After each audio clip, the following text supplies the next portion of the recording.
Olá, queridos amigos. Eu sou um servo de Deus. Essa é a nossa gota de sabedoria de hoje.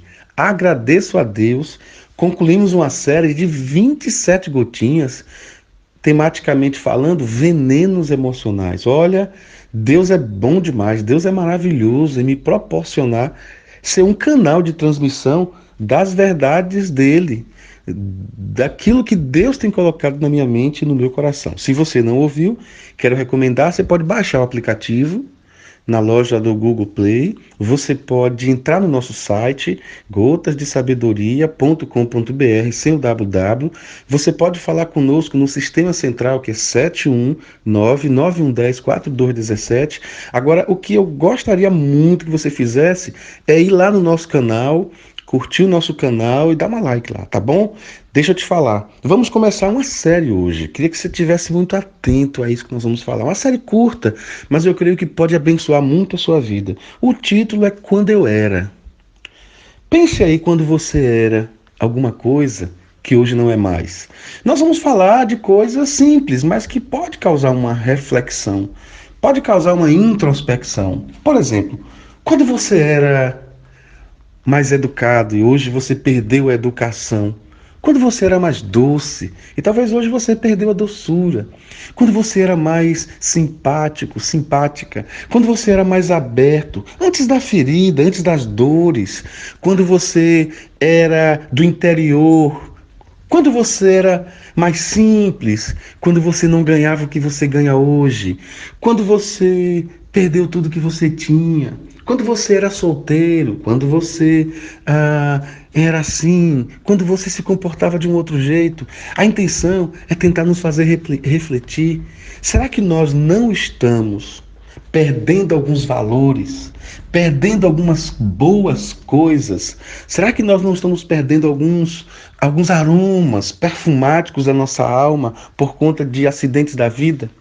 Será que nós não estamos precisando voltar a ser algumas questões, algumas coisas, alguns comportamentos que nós éramos e tínhamos quando eu era?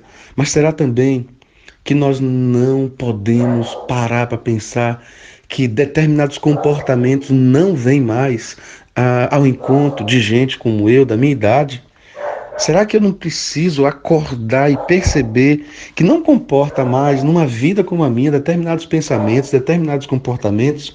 Então essa série, Quando Eu Era, tem a intenção de fazer essa reflexão, essa introspecção. Pense bem, quantas vezes na nossa vida algumas coisas começaram a mudar quando alguém não chamou atenção? Pelo menos comigo tem sido assim. Olha, eu tenho um paladar muito aguçado, gosto muito de comer. Vocês sabem disso, já falei várias vezes. Agora, recentemente, eu tenho travado uma luta, porque eu gosto muito de pão. Muito mesmo, sabe? E faz até vergonha falar, mas há muitos anos que eu como uma média de 6 pães por dia. Eu, às vezes, até uma frutinha eu estava colocando de lado pela manhã. Então, toda manhã eu comia 2 pães, um meio-dia e 3 à noite. E chegou um momento que eu percebi que estava errado.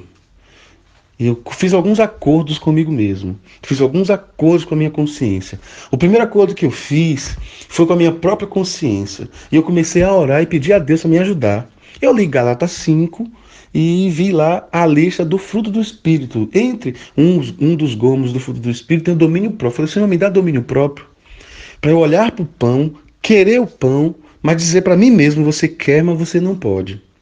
A segunda coisa que eu fiz, eu compro pão sempre na mesma padaria. As meninas, os meninos, todo mundo me conhece. Eu cheguei para um dos meninos e falei assim, mesmo que eu peça pão a você, não coloque para mim. E falei a mesma coisa com a menina.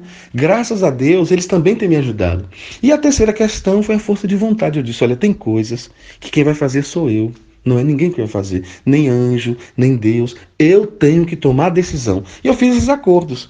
Então, é importante que nesse processo de reflexão, de introspecção, haja vontade no seu coração, tá bom? Eu quero deixar como base para essa nossa série, na primeira carta que o apóstolo Paulo escreveu aos Coríntios, capítulo 13.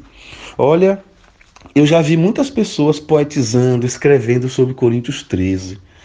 Camões, Renato Russo, eu já vi cantores, muitos poetas, mas sinceramente Ninguém conseguiu expressar o amor. Afinal de contas, ele é a matriz dessa poesia, dessas canções que fizeram. Mas em tese, eu nunca vi ninguém expressar o amor com tanta profundidade, clareza, simplicidade, unção e objetividade como o apóstolo Paulo.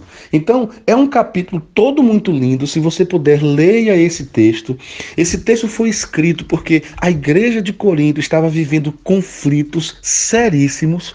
Você vai perceber que era uma igreja que assimilava as condições da cidade. Era uma cidade portuária, era uma cidade com muitas pessoas de oriundos lugares, de vários lugares. Era uma cidade com um índice altíssimo de perversão, de coisas assim. E isso adentrou a igreja. A igreja estava, de certa forma, ególatra, egocêntrica. Uma igreja ensimesmada, uma igreja cheia de disputas. Pessoas vivendo questões absurdas na sua fé. Eles estavam negociando a fé com dons espirituais. E esses dons espirituais eles queriam para um alto destaque. E é interessante, o relevo da alma deles era extremamente deficitário. E é nesse contexto que o apóstolo Paulo escreve 1 Coríntios capítulo 13. É todo lindo, mas no versículo 11 ele diz assim: quando eu era menino, falava como menino, sentia como menino, pensava como menino. Quando cheguei a ser homem, desisti das coisas próprias de menino. Então é nessa linha que nós vamos trabalhar, tá bom? Que Deus abençoe a sua vida e a minha. Tenha um dia em paz. Estamos orando para que Deus, através dessa série, abençoe a sua vida e você tenha profundas mudanças em nome de Jesus. Ô Pai, essa é a minha oração, é a nossa oração. Que aconteçam milagres em nossa vida, no nome de Jesus. Amém. Grande abraço, pessoal.